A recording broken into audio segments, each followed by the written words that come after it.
Voilà. Et donc, nous allons donc parler du système d'acquisition.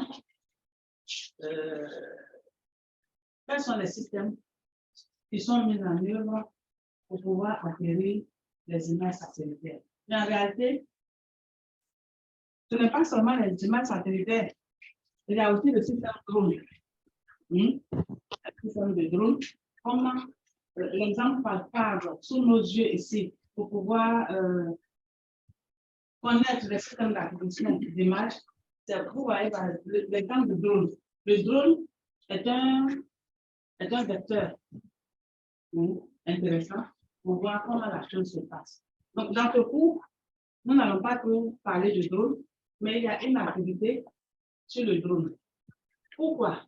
Nous n'allons pas parler trop de drone parce qu'il y a, je crois, des cours sur le drone qui sont faits par d'autres collègues. Et donc, j'essaie de partager un peu les choses, ne pas trop de marcher sur les pieds. Voilà. Et donc, on va parler du système d'acquisition.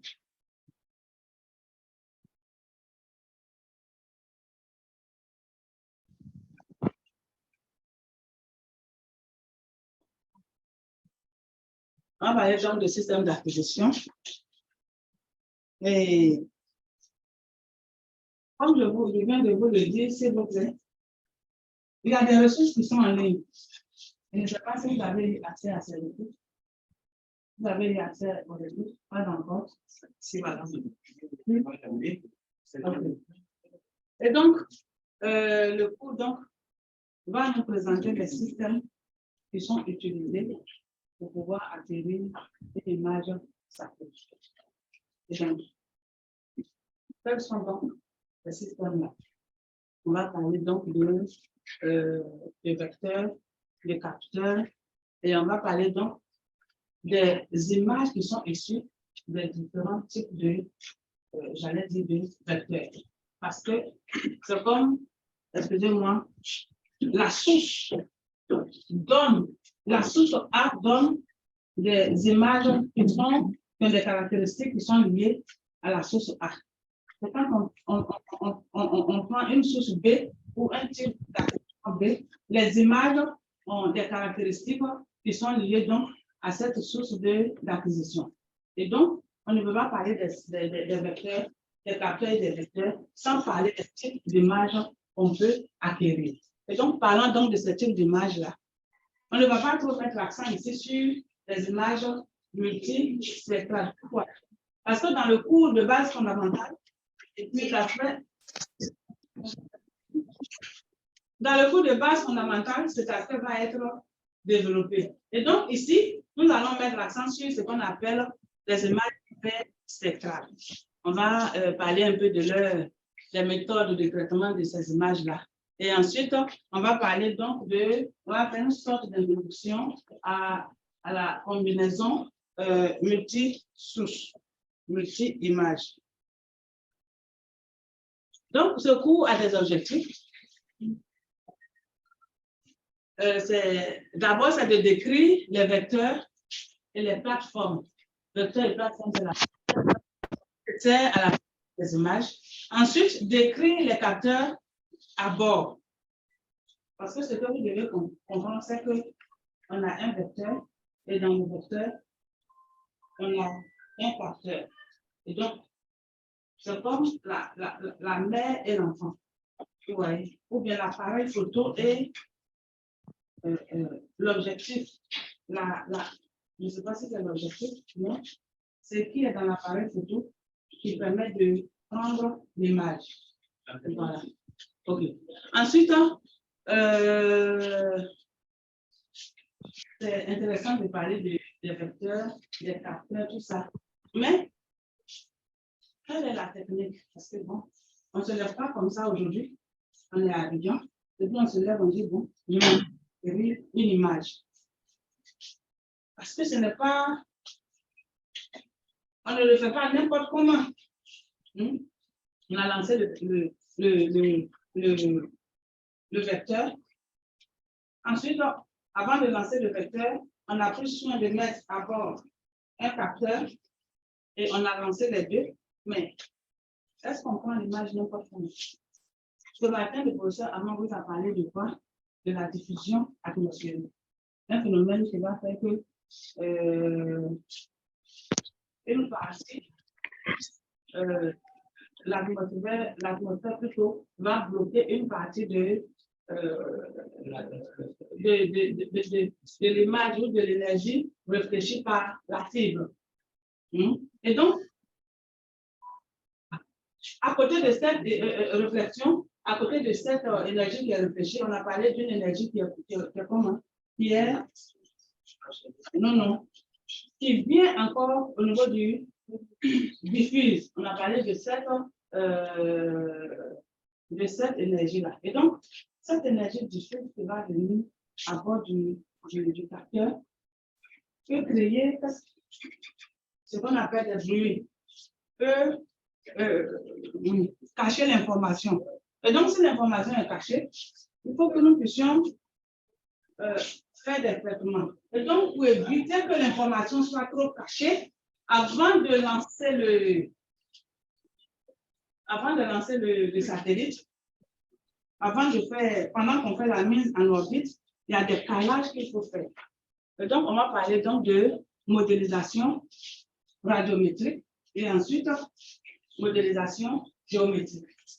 Parce que souvent, quand on prend une image, on prend l'image d'Abidjan, il faut comprendre les dispositions pour que Abidjan soit sur Abidjan. Autrement dit, on peut prendre Abidjan et puis, lorsqu'on projette dans le système géodésique de la Côte d'Ivoire, notre Abidjan ne tombe pas là où Abidjan doit tomber. Vous voyez? Parce que pendant que le satellite tourne pour prendre l'image, qu'est-ce qui se passe? La Terre est figée, la Terre tourne. Et donc, il y a des choses qui peuvent se passer de sorte que notre image soit déformée géométriquement. Et donc, pour éviter que la déformation géométrique soit énorme, on va procéder à une modélisation géométrique. Et on va voir comment les images présentent. On va décrire ce type de représentation et décrire la façon dont de traiter les images, j'allais dire multispectrales. On va voir d'abord c'est quoi les images hyperspectrales, pas multi. Une image hyperspectrale, c'est quoi? Et on va parler de combinaison d'images ou de fusion d'images. Donc, ce sont les objectifs que nous visons. Mais dans ce cours, dans ce format de cours comodal, on ne va pas aller objectif par objectif. Disons, on ne va pas entièrement, on enseignait pour chaque objectif que vous voyez, il y avait un cours, une séance de cours. Mais nous sommes passés dans un autre mode d'enseignement qui fait que vous êtes là. Ceux qui sont en ligne sont là et on enseigne et on enregistre et vous pouvez venir consulter ce qui s'est passé le jour de la séance à tout moment au niveau des vidéos. Il y a... Est-ce que vous voulez ajouter encore?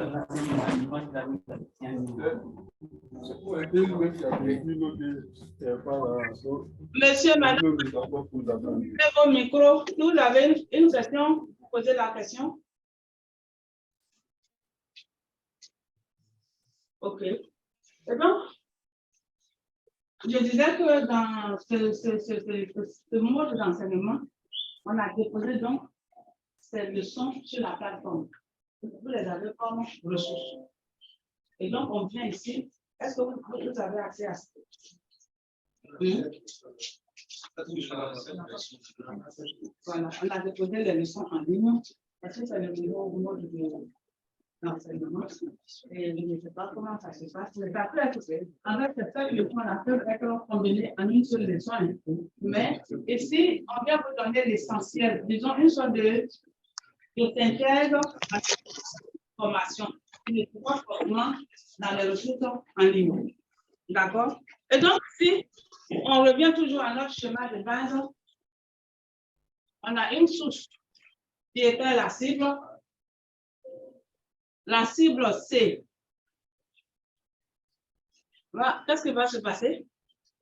On a la cible T qui reçoit un rayonnement et on a un satellite qui est en D.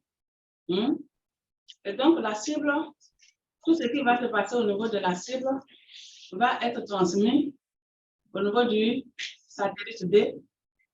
Et le satellite D va donc envoyer l'information reçue au niveau d'une station au sol qui va convertir l'information sous forme de compte numérique. Et ensuite, on va nous disposer toutes ces informations-là.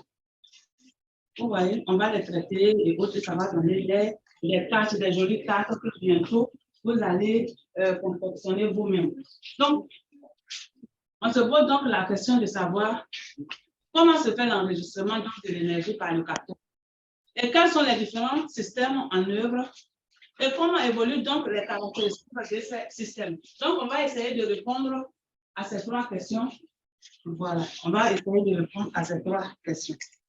Est-ce qu'il y a des questions avant de continuer?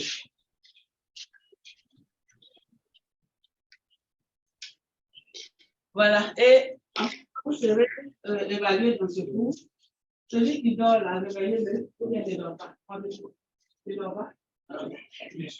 Okay. Donc, ici, c'est simple. On aura des évaluations, comme des quiz qui sont sur la plateforme ou qui seront sur la plateforme. On va retrouver ces quiz-là. Ce sont des exercices simples, juste vous permettre de comprendre ces choses parce que nous n'avons pas la possibilité ici dans notre pays, on n'a pas de base, on n'a pas de demande.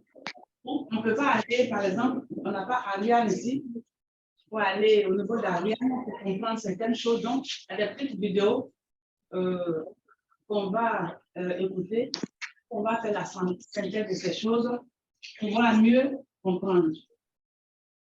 Donc, ces quiz vont compter pour 50%. Et puis, on aura d'autres activités. D'autres activités d'apprentissage. Là, ça dépend maintenant de moi. Est-ce que je corrige cette activité-là? Sur cette activité, si c'est 3, 4, 2 activités, est-ce que je corrige? Est-ce que je donne des notes pour chaque activité? Est-ce que je vais faire un examen final? S'il y a un examen final, l'examen final, et on va s'arranger dans tous les cas pour que, pas pour faire du favoritisme, mais nous nous arrangeons pour que les choses soient transmises, soient faites de façon simple pour permettre à chacun de pouvoir réussir et puis bon, aller faire valoir ses droits, ajouter des choses importantes au développement de son pays. Voilà. Et donc, ça, c'est la présentation du cours. Est-ce qu'il y a des questions pour la présentation du cours?